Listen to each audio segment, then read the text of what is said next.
Welcome to Salon TV. Today I'm joined by Jeramey Anderson, candidate for Congress in Mississippi's 4th District. How you doing today? I'm doing well. Thank you for having me. Hey, thank you for coming on. I know you're extremely busy. So how's the campaign going?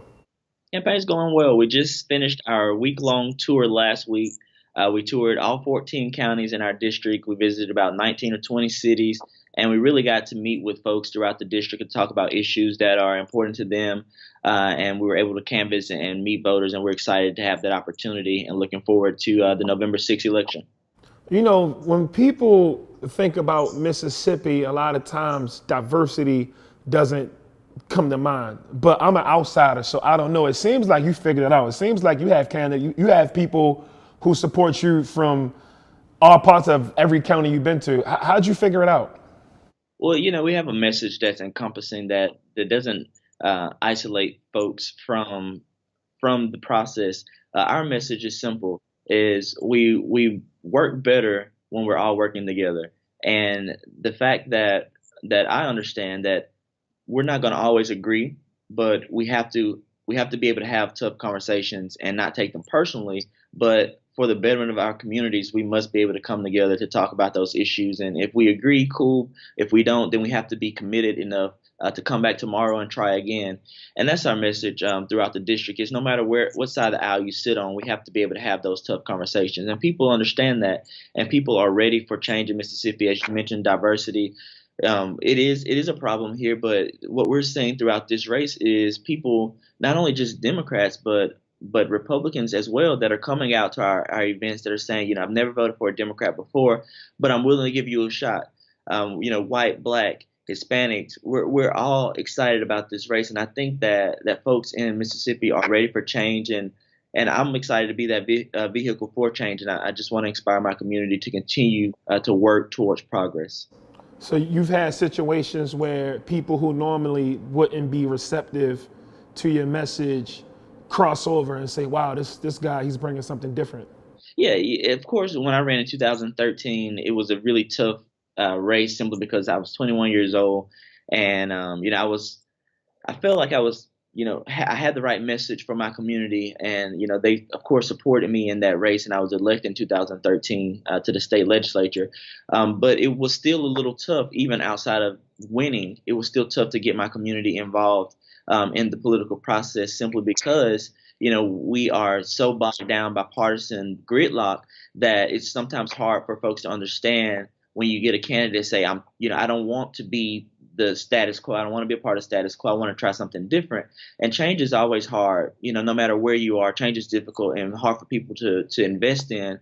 But it's something that we have to do. And that's why having tough conversations is not something that our campaign is afraid of doing, because it has to be done. So yeah, it is very exciting to see folks that might have said, well, I don't see how that's possible. I don't see, you being able to reach across the aisle to Republicans and get things done.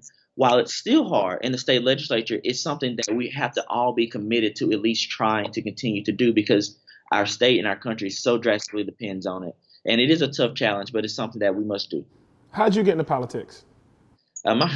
First off, everybody wants to know that. But my grandfather, Alton Joseph, was a very strong pillar in our community in Moss Point. Yeah, he was a coach, he was a counselor, and a lot of people wanted him to run for mayor in the city of Moss Point. He just believed that you didn't need a title to make a difference in your community. You just do it. Right. And while I of course have that same understanding, I do believe that I have a lot to offer my community. And oftentimes we get folks in office that say one thing to get elected and then go and do a whole different thing, and then they become completely disconnected from their constituency. And I believe that we've got to change things. And I always ask young people when I go to college campuses, if you see something in your community and you want to change it, change it. Right. Run for office, be an activist for it.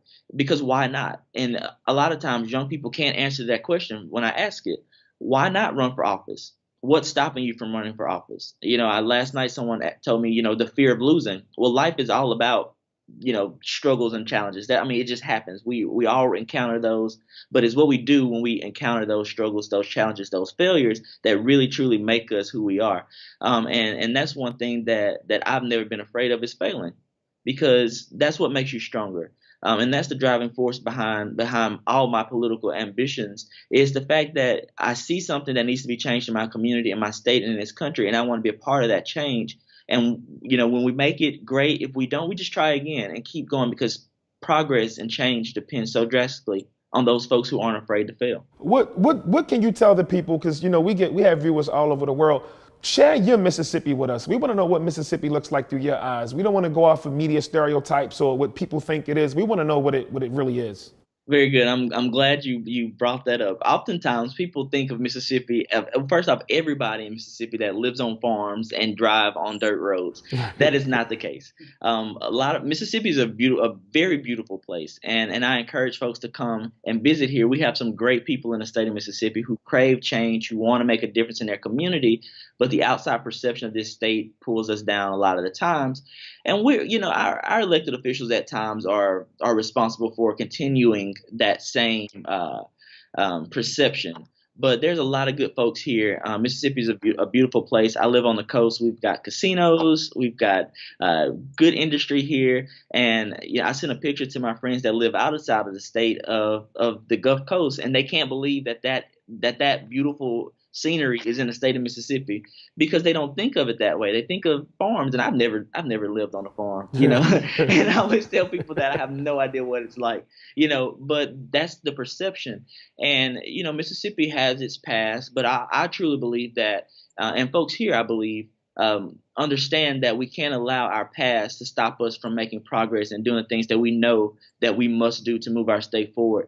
And if you go into any community in the state of Mississippi, you find, just like any other place, folks who want to continue the regressive perception and the regressive policies here in the state of Mississippi. But you can also go in those same communities and see hardworking Mississippians who want to see change, who seek change in their communities, and who want to be a part of change throughout their neighborhoods and in their state. And that's what makes Mississippi great. It's a diverse group of people. And like I said, we have our past, but there's a lot of folks in the state of Mississippi working so hard around the clock to move the state forward. So if elected, what are the three major problems or opportunities that exist in the 4th District that you can bring that type of change to? Sure. So as we traveled the district last week, we heard from a lot of people as it relates to issues that are plaguing this district and really the state. And a lot of times we heard opportunities, the lack of opportunity, especially in our small communities where they're having to travel 40, 50 minutes just to get a decent paying job, which those wages are still most of the time low because Mississippi doesn't have a minimum wage law, which I've been pushing to get that on the books during my time in the legislature. We also hear about the lack of educational opportunities for folks and the lack of resources as it relates to get a good education in our small, low-income communities. And we also hear about the accountability. Our current representation in Washington is completely disconnected from this district and the people of this district, and there's no accountability. And that's where we get most of our crossover votes, is the fact that we're not going to always agree, but you can guarantee that I will always have town halls. I will always have meetings where we can come together and talk through issues so that everybody understands, one, what's at stake and what we're doing, what I'm doing on your behalf as your employee. So talk about some of the things you already have accomplished as a legislator, as a legislator that will help you if you're elected in Congress. Sure. Well, when we're elected to Congress, we will definitely make sure that this constituency is a part of the process. I always say throughout the district when I'm speaking to folks, it's time for the people of this district to finally get their seat back in Washington. Oftentimes we find ourselves voting for folks that we've never even seen or heard of before. We get public servants or politicians, if you want to call them, with big pockets, and they run commercials and they run radio ads, and then that's it. They don't knock on doors. They don't call people. And that's what this campaign is about. Grassroots organizations that are knocking on doors, calling folks, and going into living rooms and talking about real issues that are affecting people. We also plan to definitely make sure that folks understand what true good representation looks like. And that's our biggest message, is let's have a chance at good government, because we don't have that here in Mississippi. Yeah, I talk to so many young people. I travel a lot too, and we have these conversations, and a lot of them are just disenchanted with the political process. What would you say to them? Well, one in three Mississippians, millennials rather, in Mississippi are not registered to vote. I actually was at the University of Southern Mississippi last night talking to a group of students, and again, my plea to them was, why not? Like, why don't you run for office? And that's where I got a couple people said, well, I'm just scared that I'm going to lose. I'm scared that I won't have. It's expensive to run for office, and incumbents normally have big pockets, big war chests. And my thing to them is, one, if you see a problem, fix it.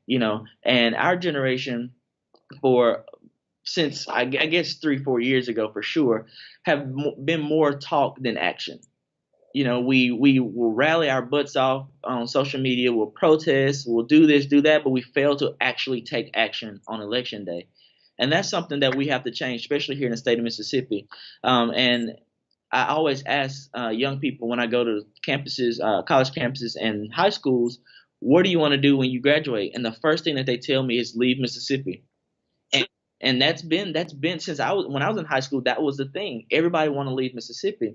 Well, I had a different perception of it. If everybody leaves Mississippi for whatever reason, who's going to stay and make sure that the next generation, the next wave of young people, don't have that same philosophy that can say, I don't have to leave Mississippi to get a good paying job, a high paying job. I don't have to leave Mississippi to have opportunities. I can raise my family right here in Mississippi, get a good paying job, a high paying job where I can raise my family and be successful in the state of Mississippi. Somebody has to do that. And that's my plea to them is, why not? Why don't you do it? As a young person yourself, do you see why they might be upset with the political process? Oh yeah, from a wide range of reasons, from just disengage naturally. Also, college students have a really tough time of voting because it's in November, they're in school.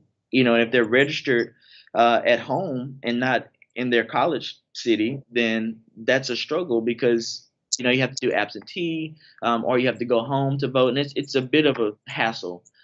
So we've got to look at making sure that college campuses are equipped to make it easier for college students to cast their ballot.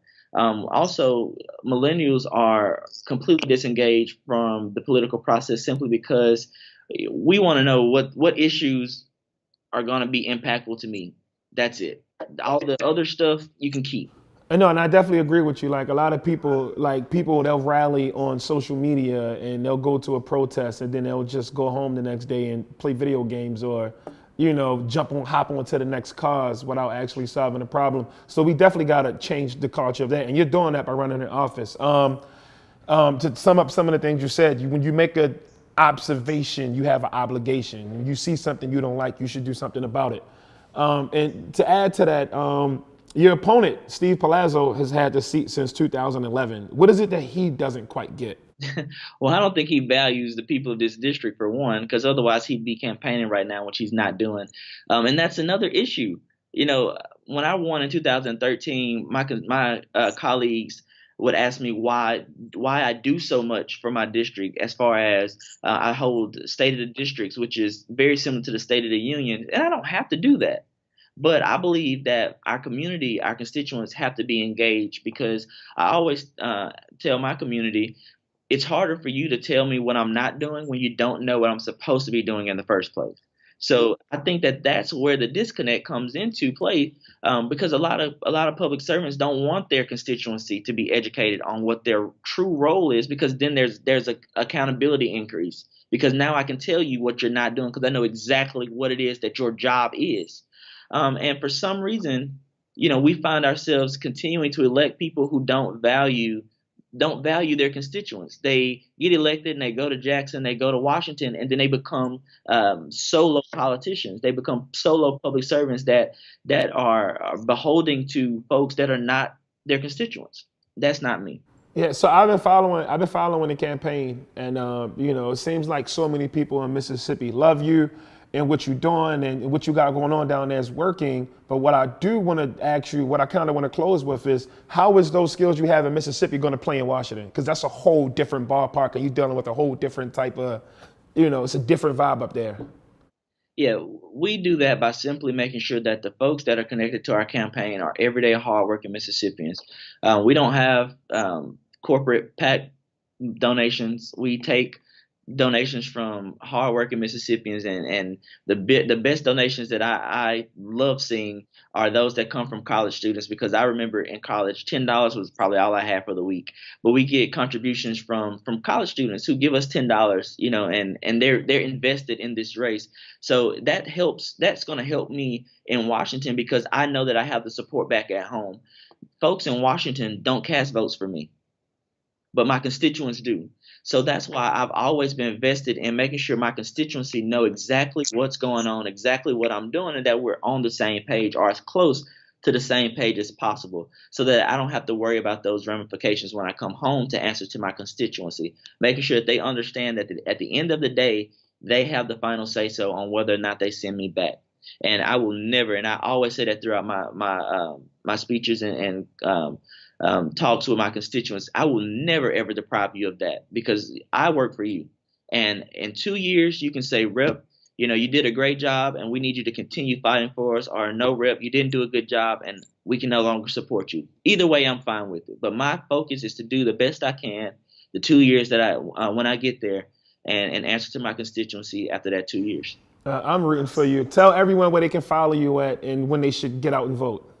Definitely get out and vote on November 6th, during the general elections for the 4th Congressional District. You can also follow us online at jeremyfrommississippi.com, and then on all social media sites at Jeremy4MS. Thank you and good luck. Thank you so much.